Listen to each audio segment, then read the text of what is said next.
25K to kill a nigga that's ill. For 25K, I kill a nigga for real. Walk up on him, point blank range in his grill. This nigga mama will cry before my son miss a meal. Who cares if I'm white? You racist piece of shit, all you do is stereotype. Well, guess what? My dick's bigger, I rap better, plus I fight live. And even in basketball, the best shooters are the white guys. Don't have an outbreak, you kiss that bitch. You think that mouth safe? She called my phone, who up the bam, click. Now she showing up to my house late. Man, she talked about sucking my dick so much I thought I was in the army during our last date. Cause every time we talked, it was about face. His homeboy keep talking while I'm rapping. Not cool. The contract said I can't hit this nigga. Not you. I will close fist, backhand your biggest rap fan. But I ain't selfish, nigga. You gon' get smacked round next. You hear that click clack? Get used to that sound, Rex. I'm like a procrastinating pimp ever since I picked up this pistol. I ain't took my Mac down yet. You think it's gangster to let a mother let that dope more to her daughter? Shoot a father from his son and turn around and put that boy on the corner? Or leave your son out here alone to fend for himself, knowing he need order? Is your money being long worth your lifespan being shorter? You gonna get this work, nigga.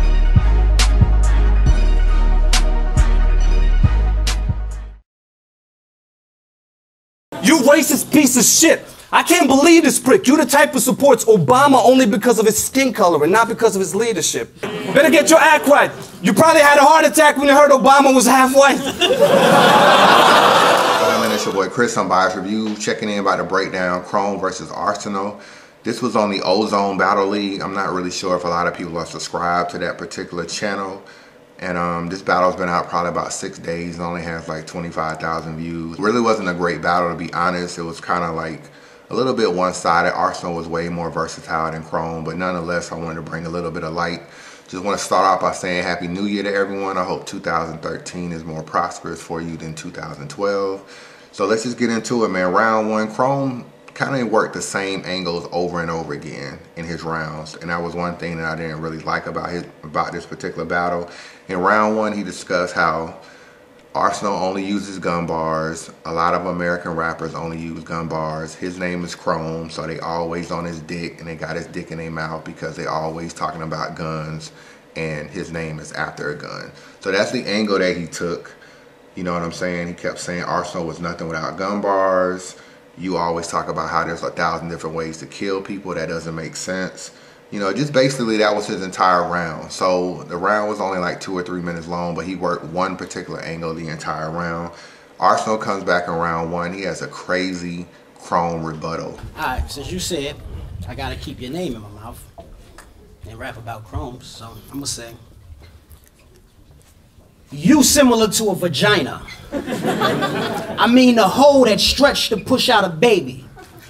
Cause niggas call you Crome. No, niggas call you pussy and you get fucked over crazy. You the only one feeling yourself. That's masturbating like a lady. So your name fits well, cause like all pussies, the trigger on any Crome gets fingered on a daily. That shit was nice. He had a crucifix line. I'll send you to the cross and tell them that your crucifix you. Like crucifix, cross, and cruise should fix you. Like that shit was a nice little flip.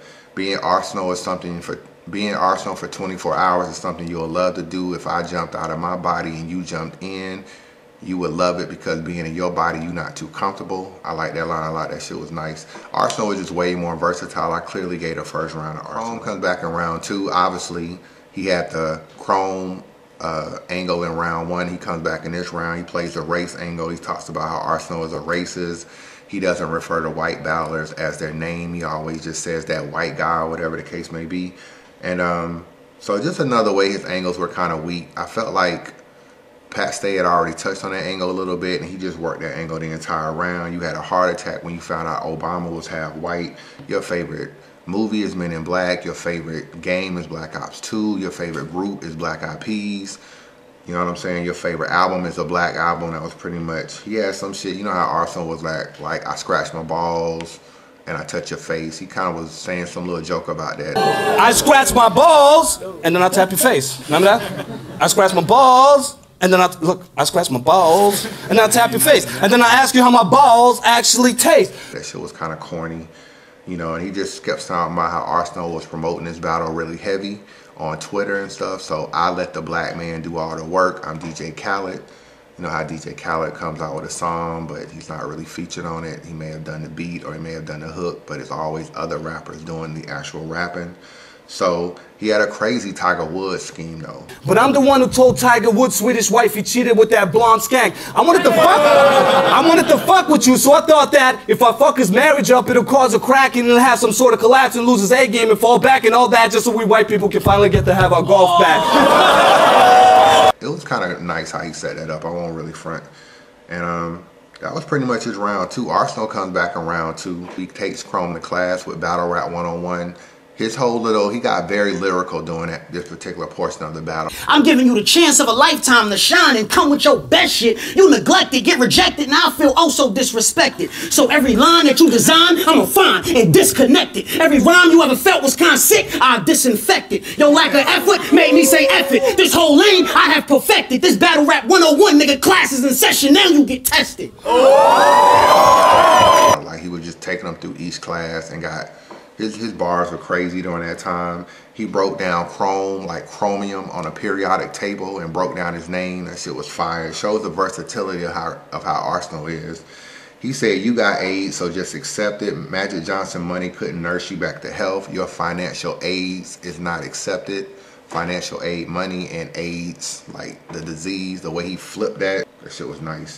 This is Battle Rap 101, classes in session, now you get tested. But you HIV positive. I'm so derogative with this message. Magic Johnson money couldn't buy you back to health. Your financial AIDS unaccepted. So I clearly gave round two to Arsonal. Just showed more versatility and I was feeling his round more.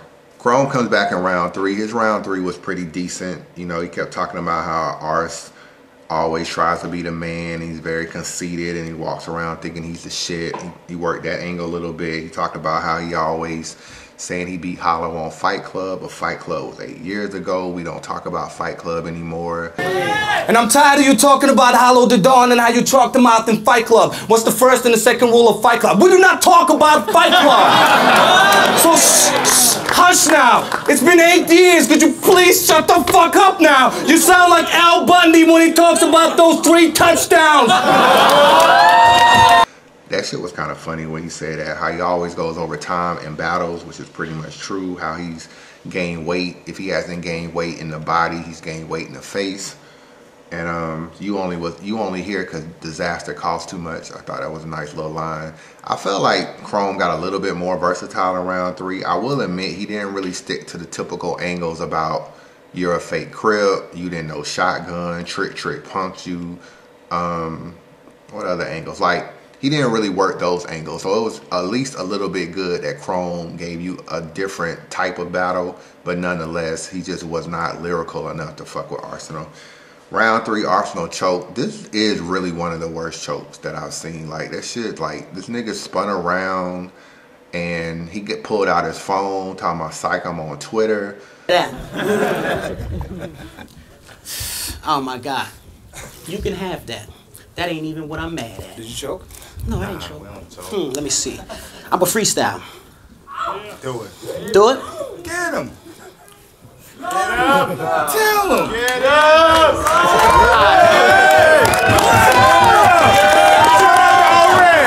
Shut up the red. Tell him. Damn, I fucked up for real though. let me take a look. I'm gonna show y'all what I'm gonna do. I'm gonna take a look. I'm gonna still kill him. Watch this. Take a look. Psych, I'm on Twitter. Got him. Twitter. Saw my reaction. Tell him. Nah, I'm just fucking with you. But this the Ars you been missing? The one with the wild dreadlocks? That a yearbook picture a nigga? Give him a headshot. Bow! To the back of the cranium. Till his head pop. And once you hit the ground, the Hulkamania leg drop. Well, I'm back. Or should I say I'm out in Sweden on some Nork shit. You a dead man jaywalking just waiting to get your corpse hit. You know, I ain't never really seen a nigga choke like this in a minute. So, I mean, like, that shit was kind of terrible. But I I did feel like he rebounded well. Like all his bars after the choke were kind of nice. I ain't gonna really front. He got mad disrespectful. Your girl sucked dick for crack. She in between a rock and a hard place. That shit was a nice little flip. He really got back into his shit really fast. But yeah, the choke was bad. He tried to play it off like he was gonna freestyle or whatever. Maybe he freestyled a little bit and then caught up to his writtens or whatever. You could still argue he even went around with the choke, but I ain't gonna do it. Arsonal lost round 3 in my opinion. I gave this battle 2-1 Arsonal, adding to his resume, just battling another type of battle that, you know, a lot of people probably wouldn't have took, but at the same time, Arsonal, you know, he stamps that passport and he goes anywhere in battles, and I salute that. Now, I got a crazy interview with Arsonal. You know, I sat down with him over the past weekend for like 2 days, you know, a couple hours one day, about an hour the next day, and I asked a lot of questions that a lot of people probably want to know. I didn't do the typical interview, you know, this unbiased review. I'm gonna hit shit that a lot of people want to know. I asked him about Surf, I asked him about Smack, I asked him, do he think he ever lost a battle? I asked him, you know, his top 5, the art of rebuttaling. You know, he gave Hollow the Don a lot of credit in that. I asked him why Surf ain't never battled on the UW League. I asked him, you know, what's the best line that was spit to him in a battle? What's the best line he spit in a battle? You know, I asked him how UW League got started. I asked him would he battle anybody from Jersey. I asked him what battle rappers he really liked in the game, what newcomers he really liked. So, what's the whole issue with you and Smack? And do y'all have beef? Are y'all cool? Like, or we don't have beef. We not cool. We don't have beef. He's a businessman. I'm a businessman. You know what I mean? I'm gonna let y'all in on why, and the truth, why I really, you know what I'm saying? I salute Smack to the fullest. You know what I'm saying? But, you know, I'm going to go at his neck because it's competition. Like I said, I'm an owner of UW Battle League, and my league, I want my league to be #1. It is what it is. You know, it's competition. But I just didn't like, you know what I'm saying, how it was a certain situation. It happened. It was a very entertaining interview, man. It'll be up soon, you know, when I finish editing or whatever. And a shout out to Arsonal for granting that interview. But just putting in work, man. And thanks for everyone that support the channel, this Unbiased Review. Shout out to the Facebook group. You want to join the Facebook group, send me a request. Unbiased Review Rap Battle Debates. You can type that in the search bar. You'll be able to find a group. I'll put you in the group or whatever. And just hit me up on Twitter, twitter.com/Unbiased Review. And that's what it is, man. I'm always trying to push the culture, give you something different. So thanks for the support. Peace.